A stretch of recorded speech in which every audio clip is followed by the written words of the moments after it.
เรื่องราวอันน่าเศร้าซึ่งกล่าวว่าเธอเป็นนักร้องสาวผู้มีใจกระหายหาความยิ่งใหญ่ที่ข้อเสนอได้ I got a request to play. I don't know.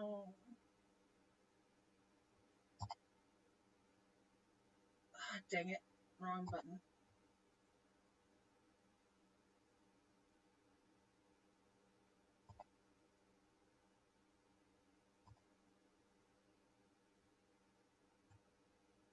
Okay, I know I saw that.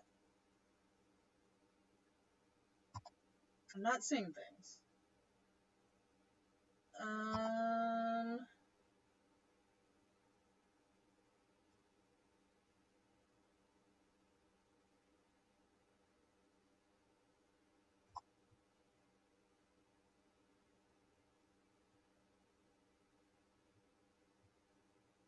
What?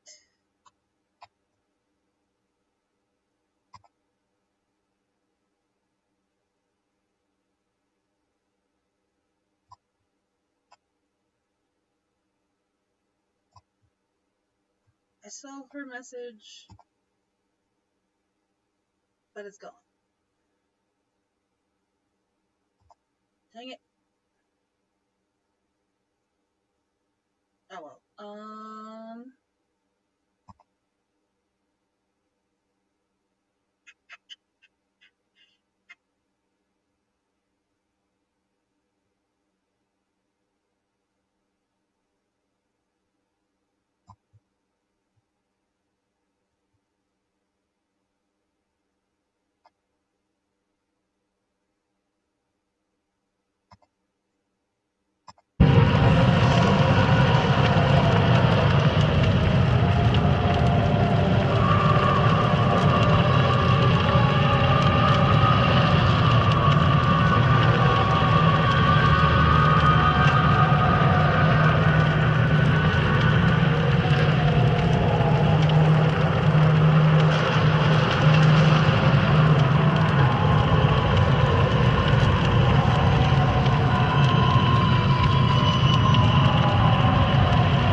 really don't want to put people through, like, sitting here the whole time for it not going to work. Because that would not be super whatsoever.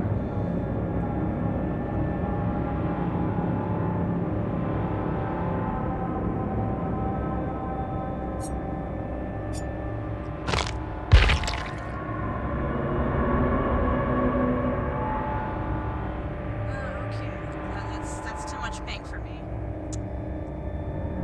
I would not wear that.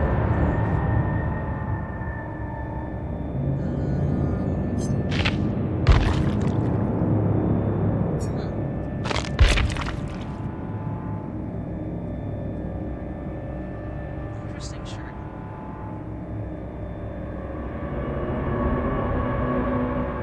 I'd wear the shirt and shoes more than I'd wear the pants, but that's just me.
Practical while playing this game. They're definitely gonna find you.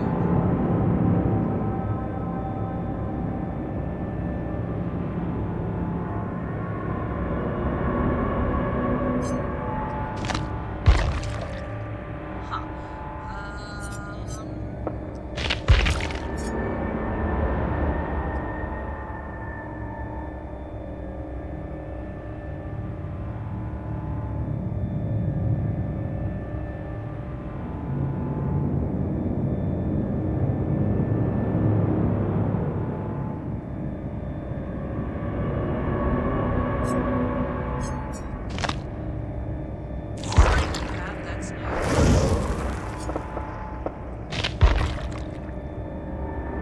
Oh, this is another one I thought would be fun, but there is no way I would not be noticed by a killer in that skin. That dress-up customization for Sable would definitely have her found. Because she is glowing.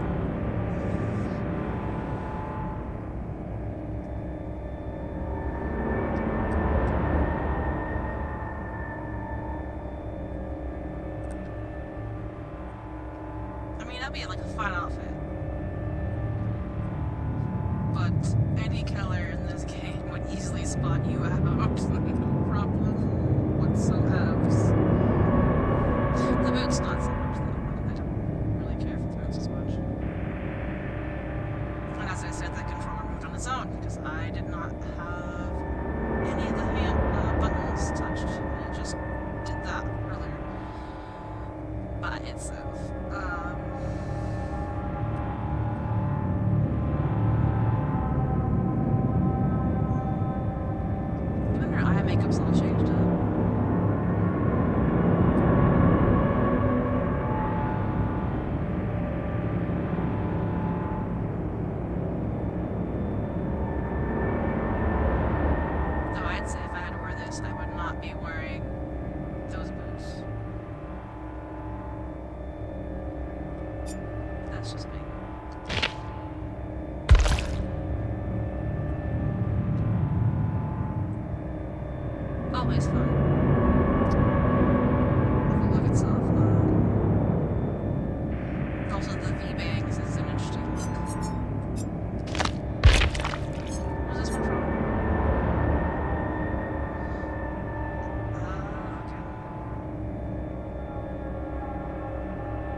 that top is gonna hold anything back.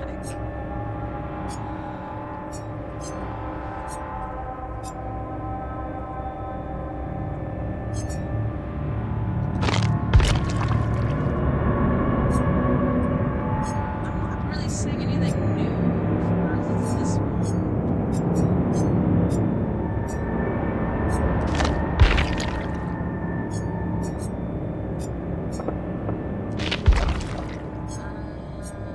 Yeah, that's what it says. It's still.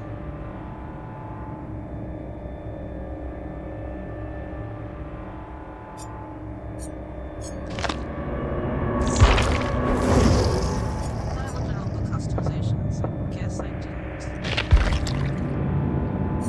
How dare I? Oh, so this one, those are new.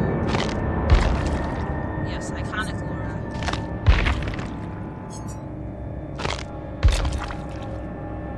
She's dressed like Monster Hunter meets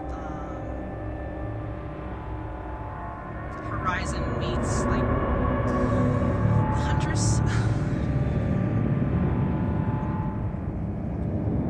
It's interesting how the eyes are glowing.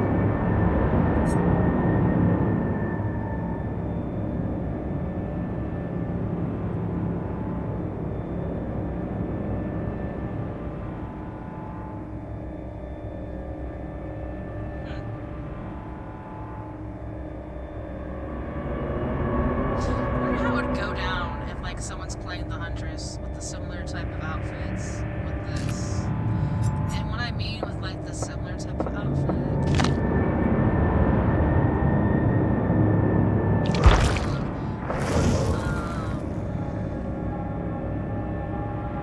There you are.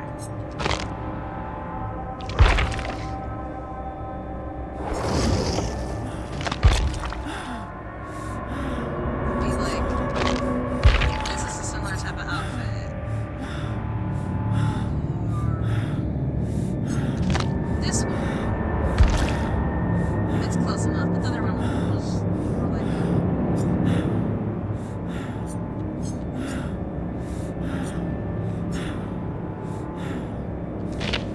This one is just bizarre beyond Mika's face, at least.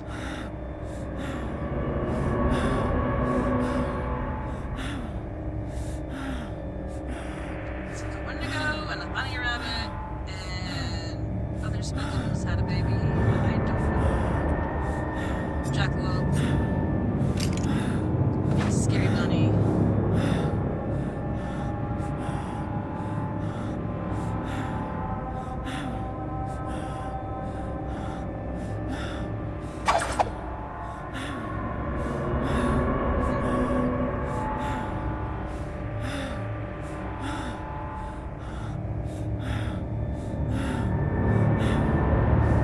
Imagine if I was like that for anyone who went to my part of the forest. I don't know about that.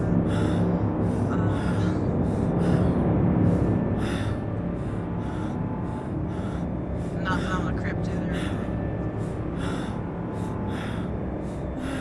Oh, it's part of the Crypt TV stuff. Gotcha. Fun stuff. I've watched it on YouTube. Crypt TV and the other channel I have is called.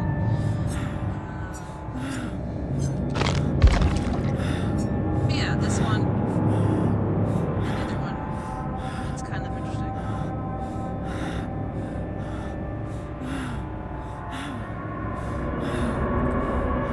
This one is very slow. You quit messing with my feet. Yeah, stop. Turn off your toes.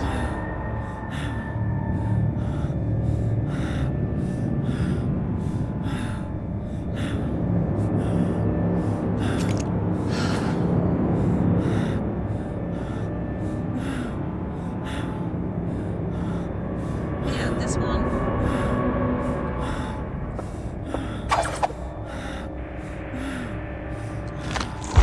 It really gives the Selena vibe.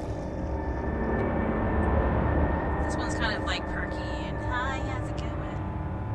I don't know. I really didn't feel like doing Ballet Girl.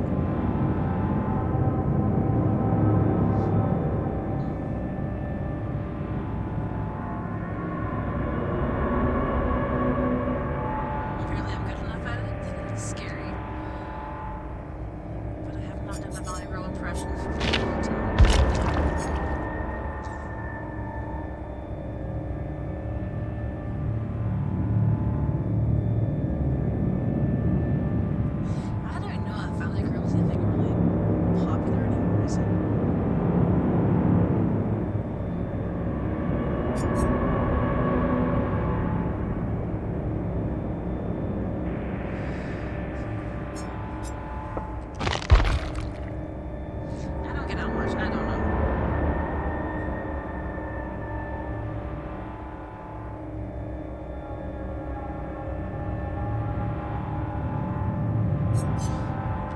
What's the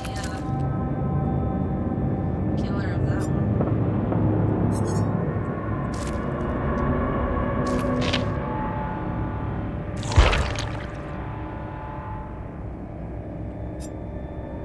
Oh, so she just gets the okay.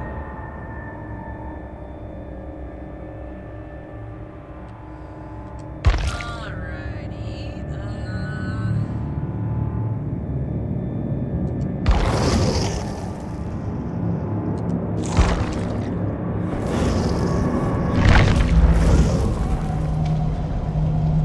So I just killed off like 10 minutes or so. Yeah, no, not much time has passed.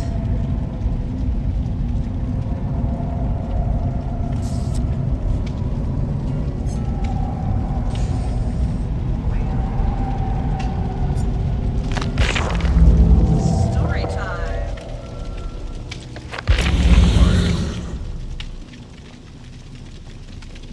So the Hungry Caterpillar? Or Caterpillar from Alice Bride?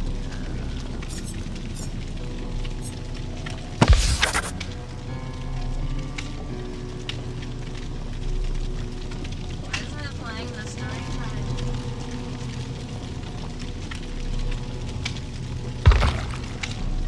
No. I want to be. Okay, just the picture. And this one's. Memory There we go. 6079. The sound of Archie's hands pounding against the door feels 100 miles away. Evan ascends the staircase. Each step feels lighter than the last. He just needs a little break. No fake friends.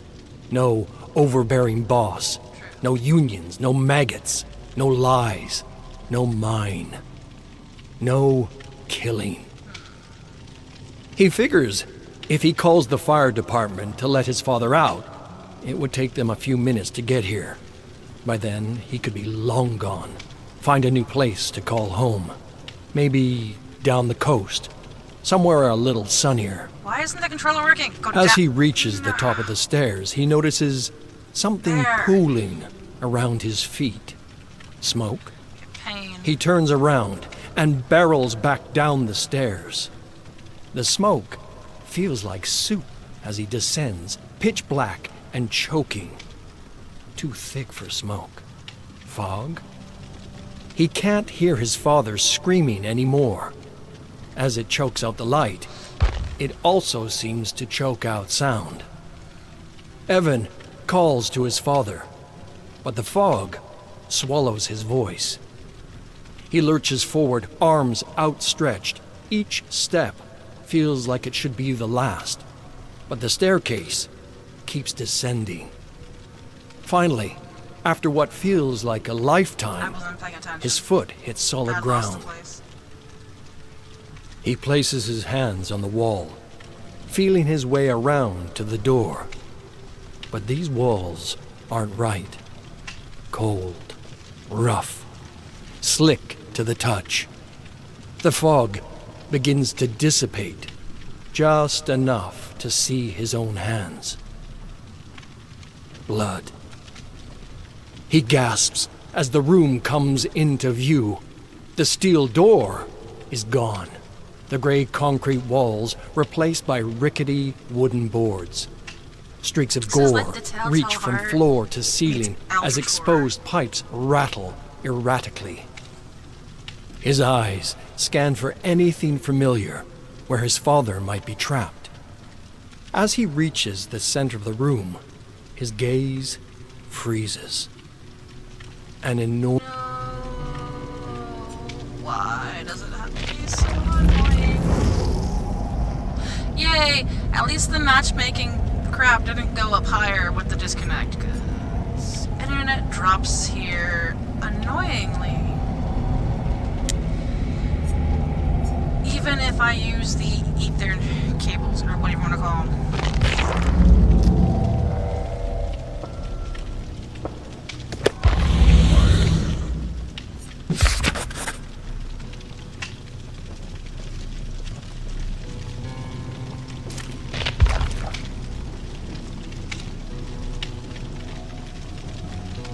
Huh.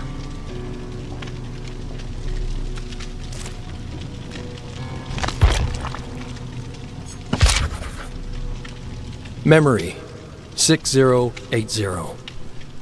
The feeling in the pit of his stomach is too much for him. He turns and stumbles back up the stairs. The ascent feels endless.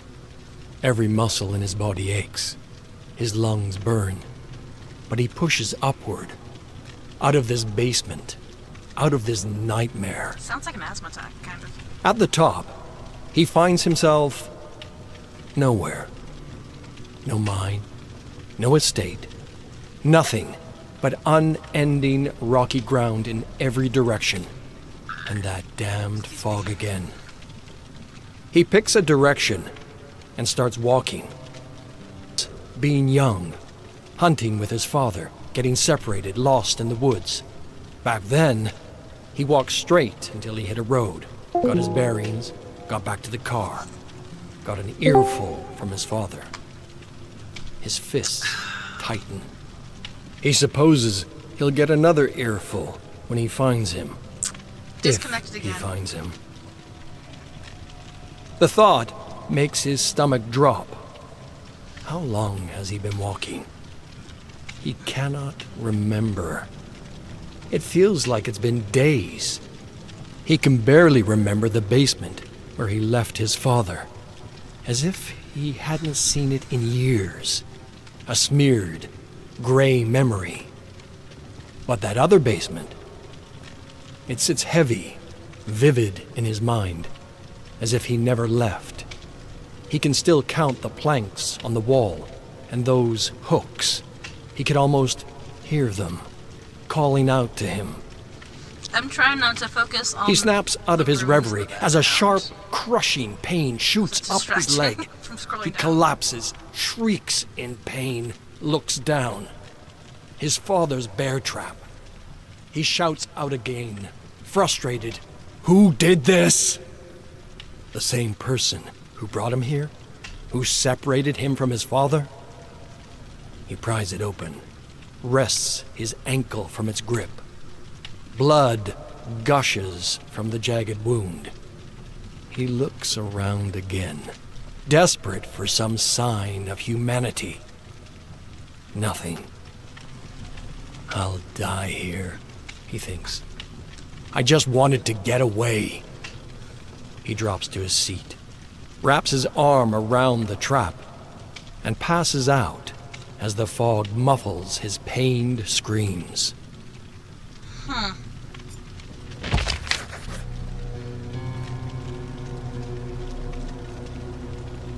Huh. Well, that's quite the view. Is it jumping over the guy? Or is the guy's head and body? Like a symbiotic relationship, because the hard hat's here, and what would be the human neck is here. It's like a weird hunch and human body at the same time. I don't know.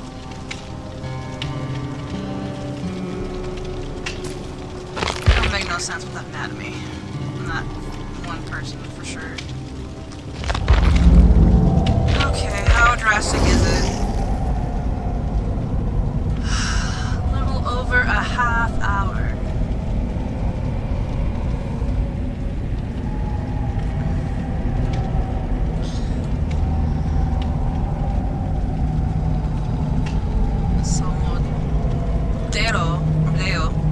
Fictional monster species or related multimedia franchise from Crypt TV. Also has a literal Latin meaning of eye bite or to bite. And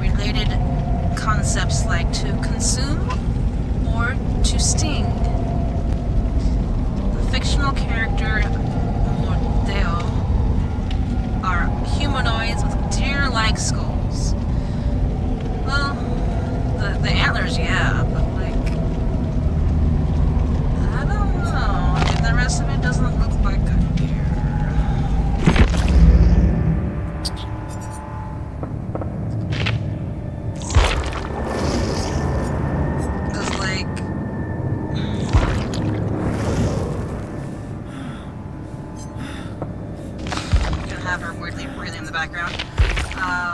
This does nothing look like a deer. Compared to, I guess, the,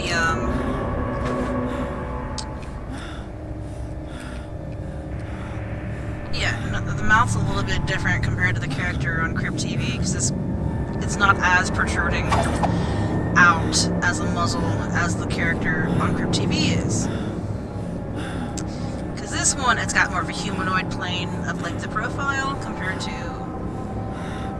what a deer skull or a deer leg skull as the Crypt TV character has. Because that one definitely has more of a jutting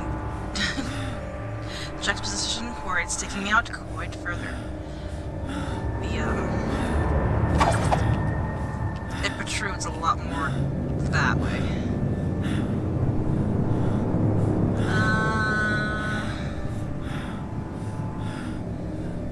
So it's insatiable hunger for human flesh, which they transform others into by cannibal. Wait, what? Everything's right.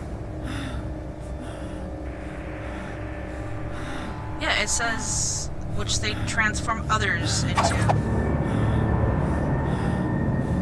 So they make others like them? So it's like Wendigo. It's just a weird form of Wendigo.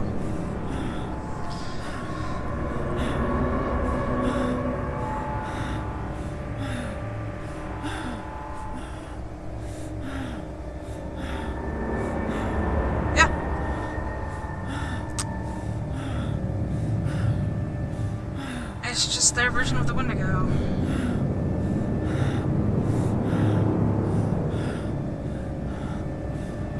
There was another character from Crypt TV I like a lot more than this one.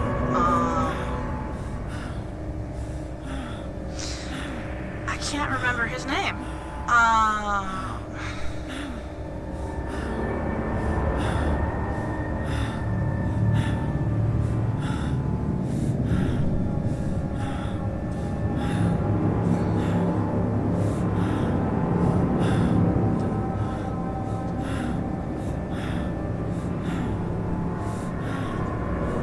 He has the pocket watch. Look-see. I like the look-see.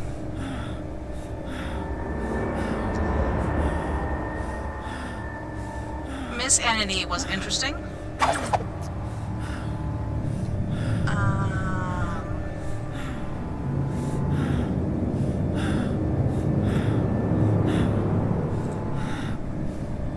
But the look-see storyline of that universe was rather interesting.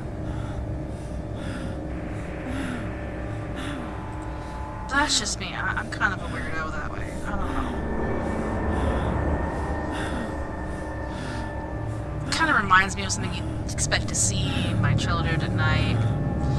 Dancing with the shadows kind of thing. But I don't know.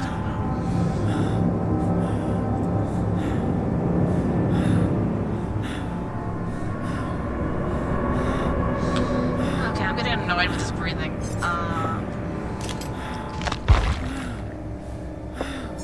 I should really go this way, not that way.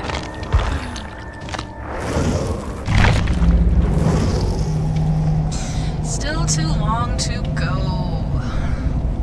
I'm not happy.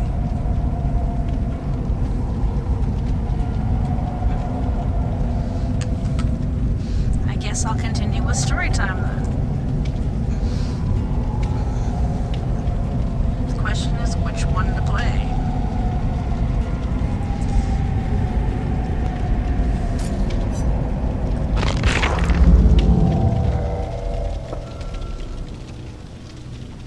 I think one of the last times I was playing, I did,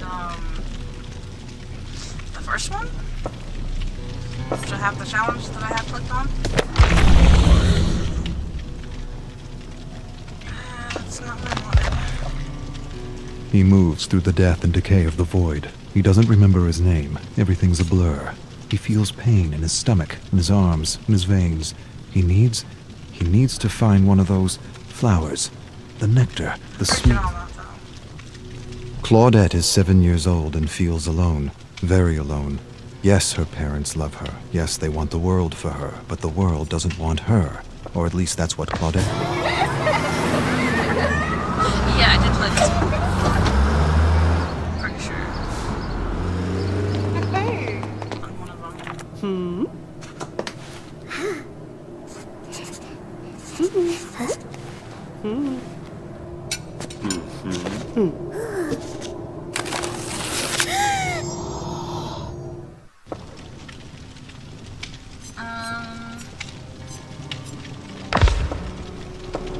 Evan...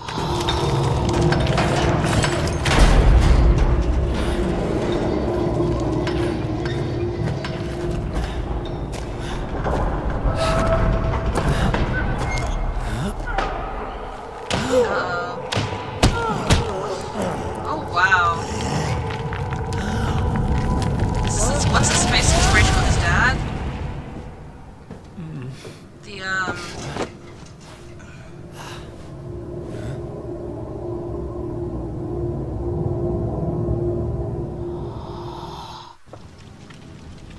Because with that one, it makes me think of, the hunter?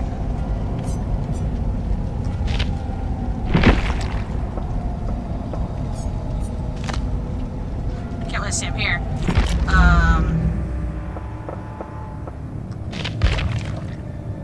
Oh, wrong button. This guy, the trapper, his backstory with, his father that I saw in, Hooked on You, when you're playing as his, like, through his romance tree. When you play through, like, the romance part up with him, it's pretty sad when you find out his dad. It seems like he takes you to meet his dad that's hidden in the cavern area of the island, and it's like you're fighting more for the dad's approval than his approval of you. It was really weird, for that playthrough.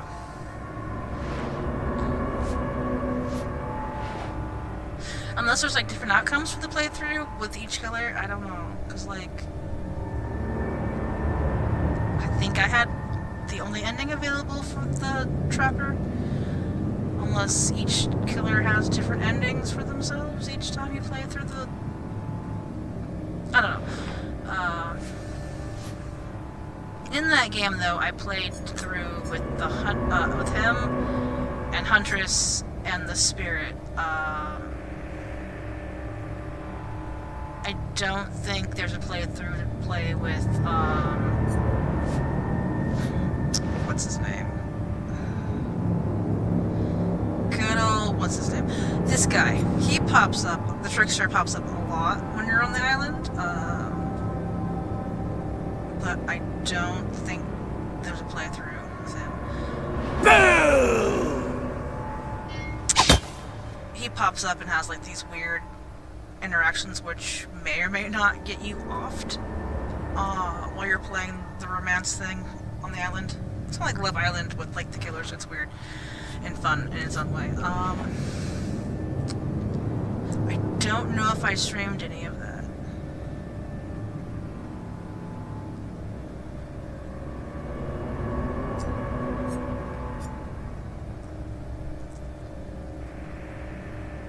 I forget who a lot of other people are on there. I know it's those three for sure, and the Trickster pops up. But who is the other one? I know I'm forgetting someone.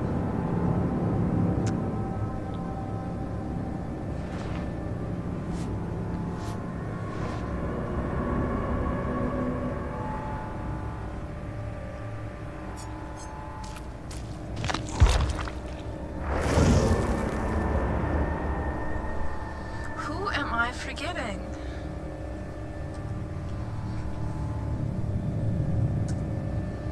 Or am I forgetting? I am forgetting. His outfit was killer though. It was bomb.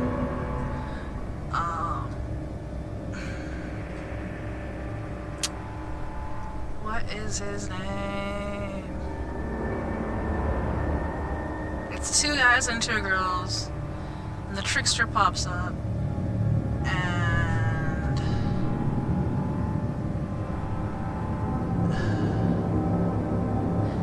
the Wraith. They made him extra cool and stuff in that game, though.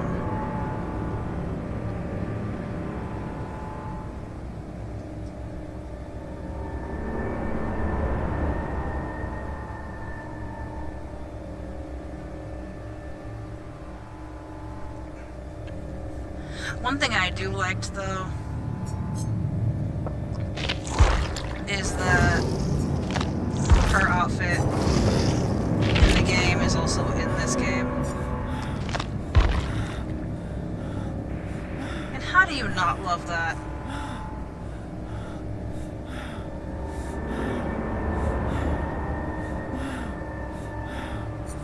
It's great. She wore the same thing in that game.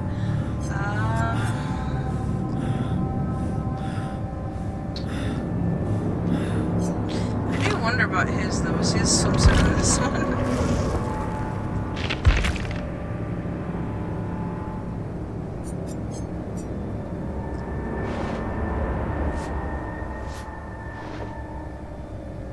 I am not saying it, though it's like the old school kind of,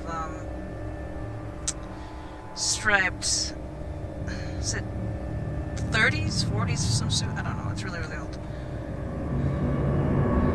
The ones that you think would be made out of wool.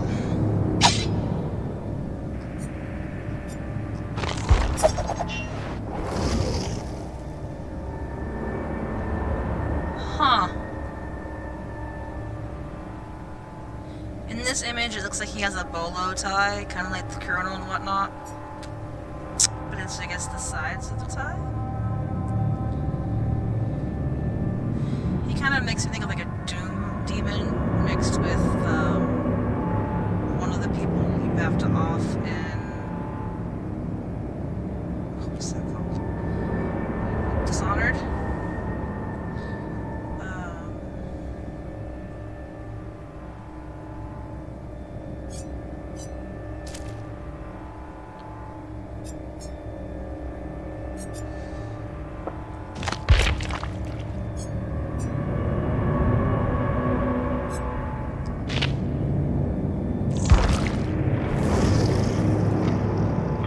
Look at the sad boy. Oh. He reminds me of Vincent from Elf and Leaf.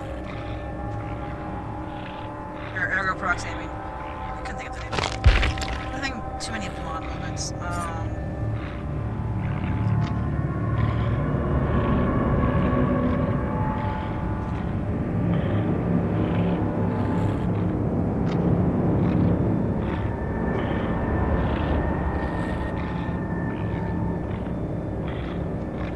If that outfit was orange instead of being the grayish off-white, it would definitely look like Vincent from Ergo Proxy.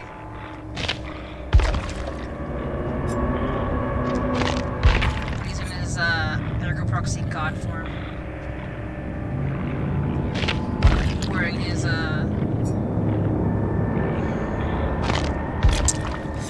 orange outfit. That's interesting.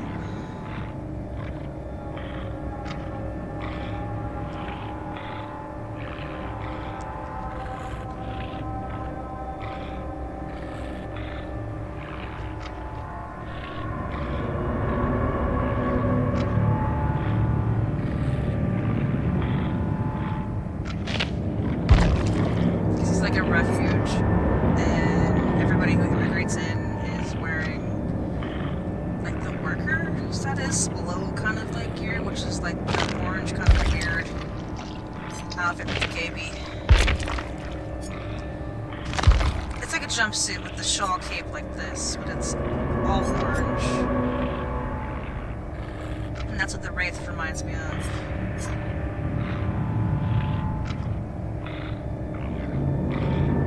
Him and how he looks as a proxy.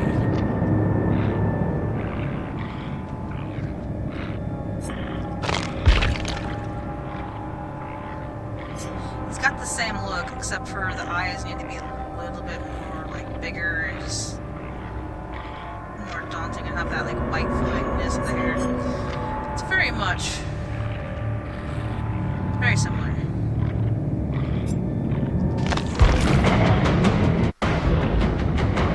Oh no, I think the one I had is a survivor.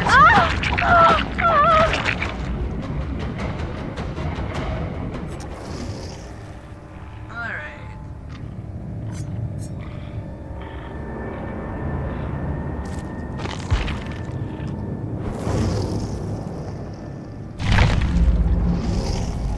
Yay, it's down to 20 minutes. Only 17 minutes have passed, roughly.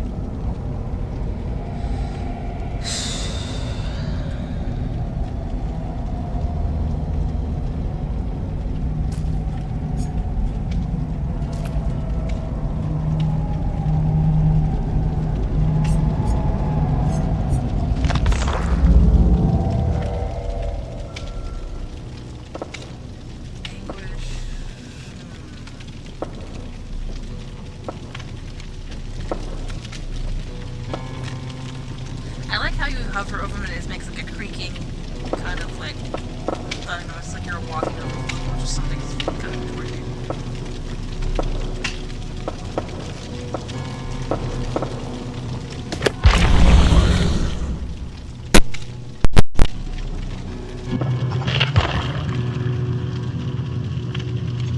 Wow.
Her father sits across from her, eating his dinner in silence. Rin glances up at him occasionally, careful to avoid being accused of staring. Something is different with him. He's never been particularly talkative after work, but something seems to hang over him now. He jabs at his meal aggressively, mutters to himself, as if responding to someone.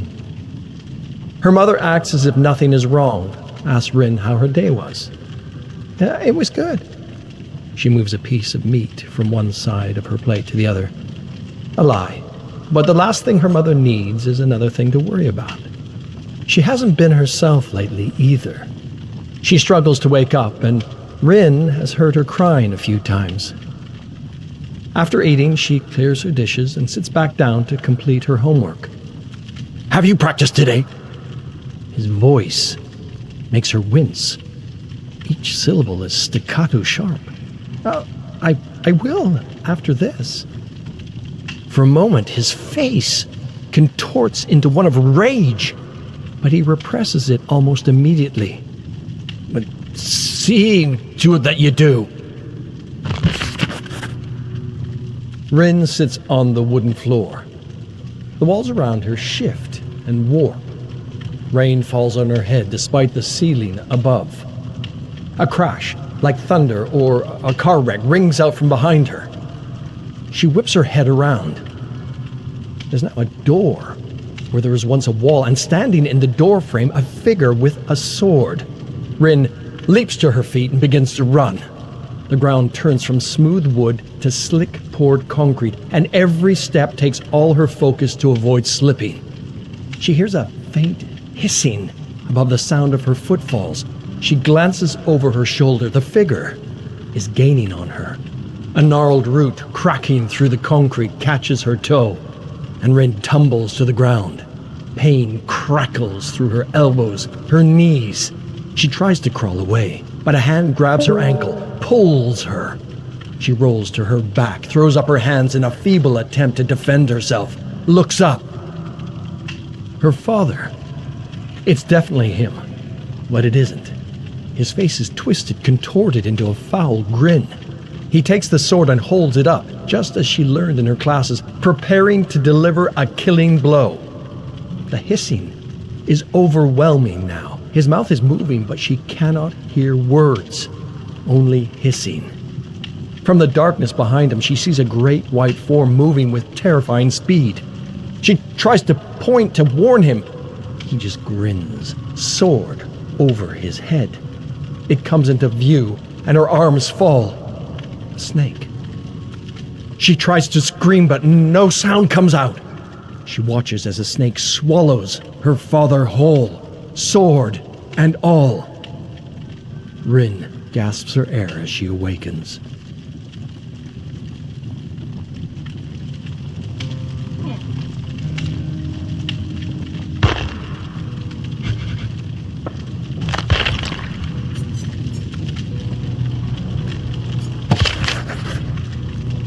It's just a dream, Rin.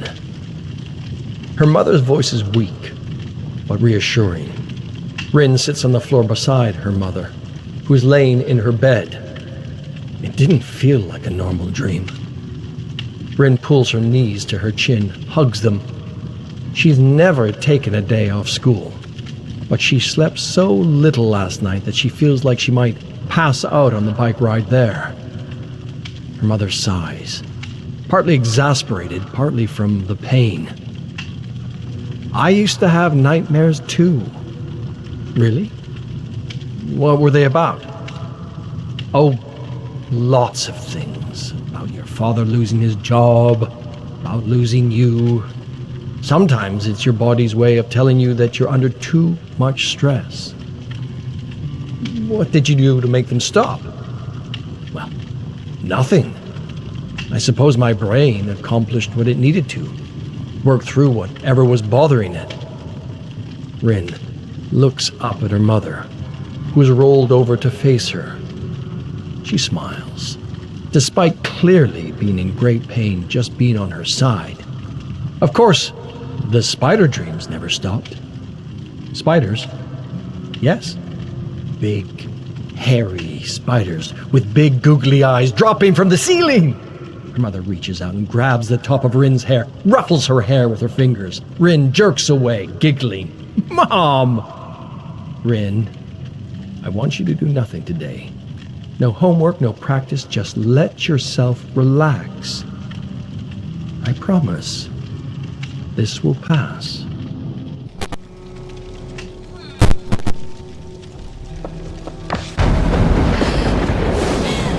Oh, she's the same video each time. Gotcha. It says that rain can be a positive thing. Rin looks up from her lunch at Nanami. She has a book of dream interpretation propped up on her knee as she balances a bento box on the other leg. Like how spring rain means new beginnings. Jackie laughs. I don't think getting chased with a sword means rebirth. Oh, fox rain. What does your book say about swords?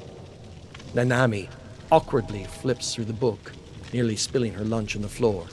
It doesn't really seem like it applies. Rin mutters at her friend quietly but forcefully. Go on. Read it. It means power, strength. But usually people dream about having the sword themselves. Jackie laughs, points at Nanami with her chocolate bar. See, Rin? You just have to take the power. Next time you have the dream, try taking the power away. I can't change the dream. It's the same thing every time. The school bell rings, and Nanami shoots up from the hallway floor, pushes up her glasses. Come on, we're going to be late. Chiaki points her candy bar at Rin now, shaking it, crumbs sprinkling the hall floor. You think Rin cares about being late? She's one of the bad kids now. She's skipping school, aren't you, Rin? I was sick. Yeah, sure, sick. I hate Professor Morimoto. Come on, let's skip. Damn.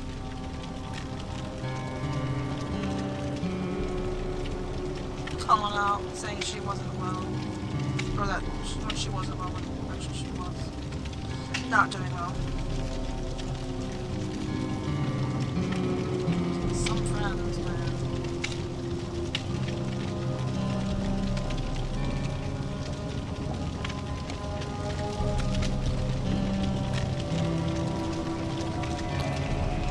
Chiaki does not sound very nice. I don't think I want friends like that.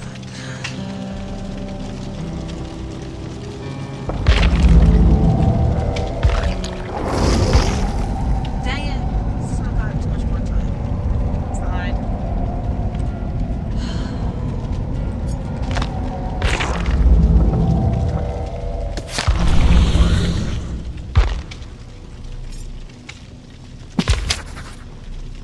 It says that rain can be a part.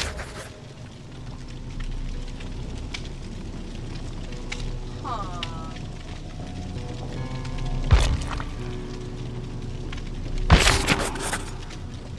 Here she is again. The wooden floor, the rain falling from the ceiling, the crash behind her. She doesn't even turn around this time. She knows it's him. She rises to her feet and begins to run. It feels as though her entire body is made of jelly, like she's running underwater. She scans the ground intently for the root, sees it, attempts to leap over it. She can never dodge the root. It bends and whips into the air, grappling her, pulling her to the ground. That familiar pain radiates through her joints. She rolls to her back again, looks up at him, that grin again. She tries to shout at him over the crescendo of the snake's hiss. Why? As if to respond, his voice mouths words, but no sounds come out. And just as he attempts to strike a blow, the snake devours him whole again, and Rin wakes up. She checks the watch beside her bed. 3 a.m. She knows she isn't going to sleep anymore tonight. So she sits up, stares at the wall, and waits for the sun to rise. At her mother's insistence, she stayed home again today. But her mother is in no condition to keep her company. She needs her sleep. Rin instead pads around the house, looping between the kitchen, her bedroom, the living room. Can't decide what to do with her day. After the 5th or 6th time she looks in the fridge, she thinks of her father's office. Something overtakes her and she finds herself at his desk, looking over his papers. She checks her watch. Plenty of time before he gets home. She picks up a folder, flips through it. Nothing interesting. She carefully places it back where she found it. She rifles around in the desk, stops when she sees something hidden at the bottom. An old, leather-bound book. She picks it up, flips it open. The Yamaoka family. And the Yamaoka curse. She snaps the book closed and feels an unfamiliar anger bubble up within her. Why does he have this? And why is he hiding it? She closes the desk, makes sure nothing is out of place, walks towards the door, and freezes. Her eyes rise up above the door. She'd never noticed it before, or perhaps it hadn't been there before. The sword from her dream. Dun, dun, dun. As the first patters of rain cool the top of her scalp, She realizes she's in the dream again. She pulls herself up and starts running again. The same dance. She runs and keeps running. The route should have tripped me by now. A different kind of fear creeps up on her. This is new territory. Despite the fear, there was at least something comforting about the predictability of it. As she runs, she sees a different figure in the distance. She slows her run as she gets closer. The figure is massive, hulking over her. She's never seen him before, but she recognizes him immediately. Kazan Yamaoka. She gazes up at him, and hate washes over her. If he had just died, she wouldn't be here, stuck in this house, with these responsibilities, with this father. But she knows there's nothing she can do about it. Soon her father will come and try and kill her, and the snake will stop him. As she thinks this, Kazan draws his sword, holds it out to her, gestures for her to take it, to use it to kill her own father. She hears her father's footsteps getting closer behind her. In a panic, she grabs for the blade, readies herself for his attack, turns around. Her father is not alone. Behind her father stands another man, father, to wake her up, to stare at the wall until sunrise, to drag herself through the motions, to watch her mother continue to decay in front of her eyes, to watch her father fall deeper into whatever it is wrong with him. The snake pauses, surveys the scene. This time, her father looks up at the snake too. All of them do. Something inside her tells her this is her moment. She raises her guard again and dashes forward, prepares to strike her father to end this cycle, and stops and drops the blade.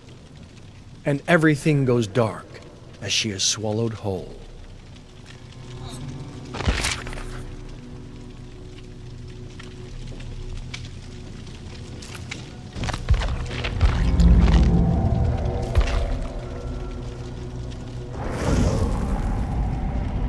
It just said 0 and now on to 3. You are lying.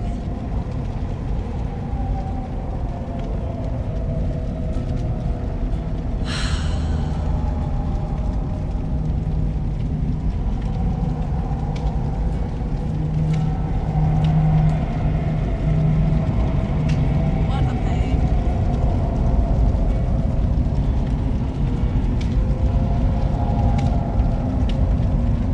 Since I'm streaming, anybody can see what's going on.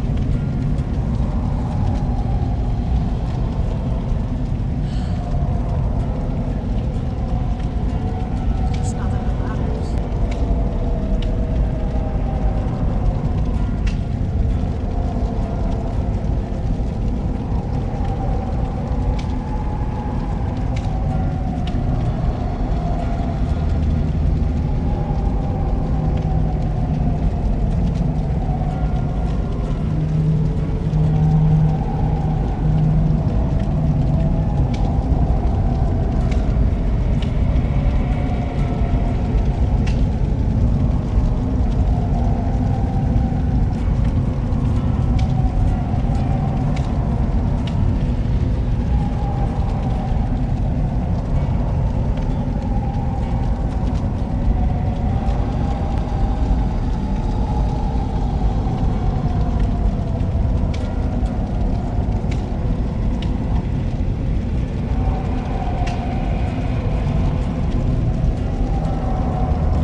His village burns. Warriors on horseback, swinging their swords. Axes split skulls. Slaughtering. Butchering. His father fighting outside. His mother preparing something on the small wooden table. The screams rise to a crescendo. He stares at his mother. No concern. No panic. No fear. Her face is hard and determined as she prepares a thick black elixir that she says will help them sleep through the madness. She is their strength. She is his strength. He has never seen her in this way, and he feels safe despite the chaos and carnage outside their small thatched home. His mother hands his brothers and sister small cups of the elixir. She turns to Tarhosh with a reassuring nod. She helps him drink his share and tells him everything will be as it is supposed to be. Bitter and thick, the elixir oozes down his throat as the cries and screams and clangs rise and fall outside. Then he feels it. The numbness spreads from his lips to his feet. Faces blur, sounds fade, and an inky blackness spreads over his eyes as he falls asleep in his mother's warm embrace. Then there is silence. When he wakes up again, he finds himself crushed under the weight of mangled and mutilated bodies. Sightless eyes, slashed throats, strange sounds all around him. Horses neighing, children crying, knights laughing and making merry. Young Tarhosh stares at a ghastly face pushing up against his. He shifts slightly and narrows his eyes. The blurred features suddenly reveal his uncle, eyes wide and scared, mouth caught in a death scream. Tarhosh knows he should be scared. He knows he should feel sad, but he doesn't. And he knows he should feel guilty for not feeling sad, but he doesn't. What he feels, he doesn't understand or cannot put to words. He just stares at the horror before him without flinching. A hand suddenly grips his arm and pulls him out of the pit, and as he's carried away, he stares at his burning village in wonder as a high-pitched whine fills his ears.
Disconnect from the internet, because that would really suck.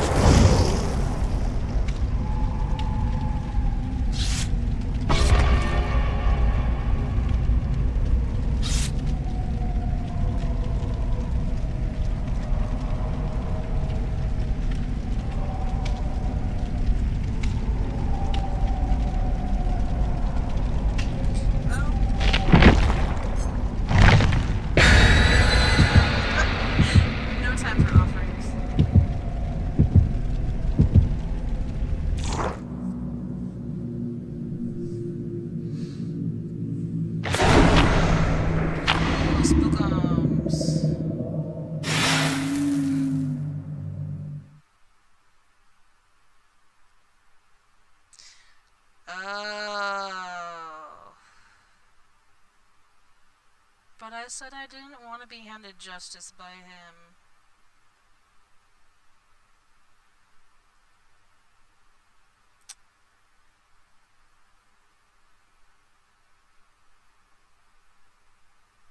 And I did not check for the challenges to make sure of what to do and what I have checked out to finish, because I haven't played it in a while. And I should have done that.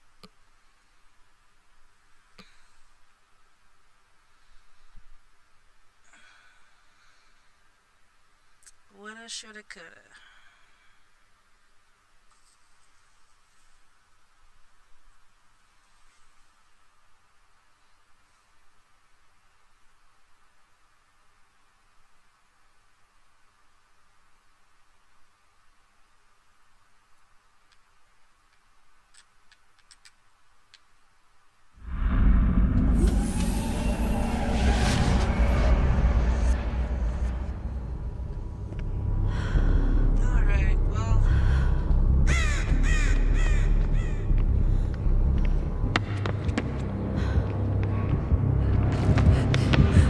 Oh, okay. The game lagged. So there, I thought it was killer. It's not. Sounds like it's coming. Yeah, no! No! Go away. What the crap? Ah! Why did I get... How did he loop that direction? What is this?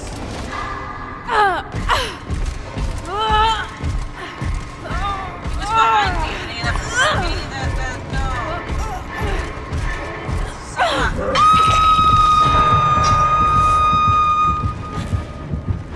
Also, great wiggle checks, and there was no getting away from that.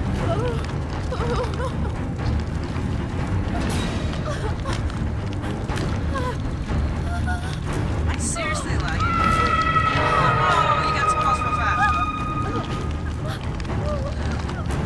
Is he right behind them?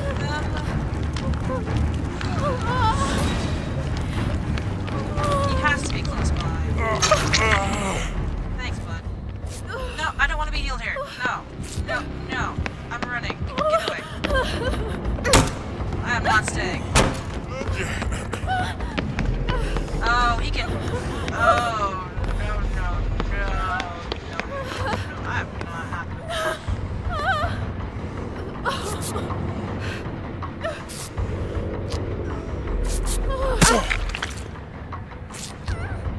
This is trying.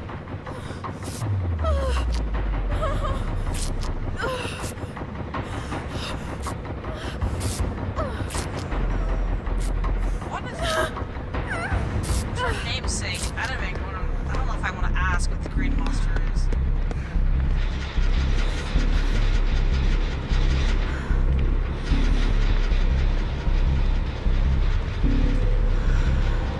Can I get rid of this?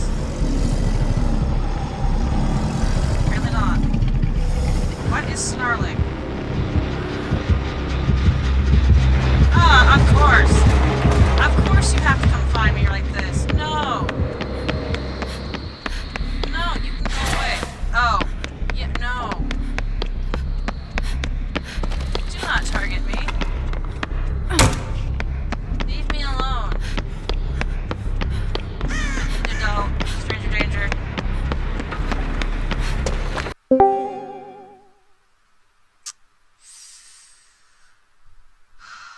Goody goody gumdrop.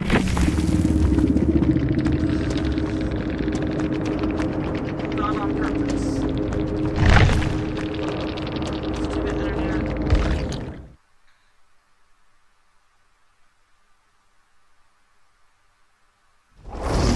If I hit play, is it gonna be like, oh, 30 minutes until you play because you are under punishment for disconnecting?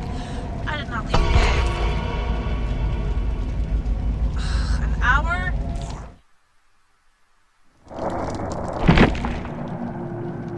There is an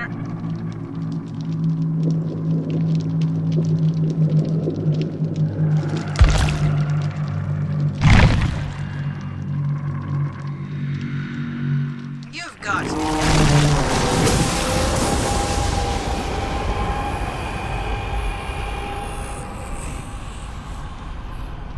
It's still streaming, so I know there's internet, and I can see my internet is fine. But this game,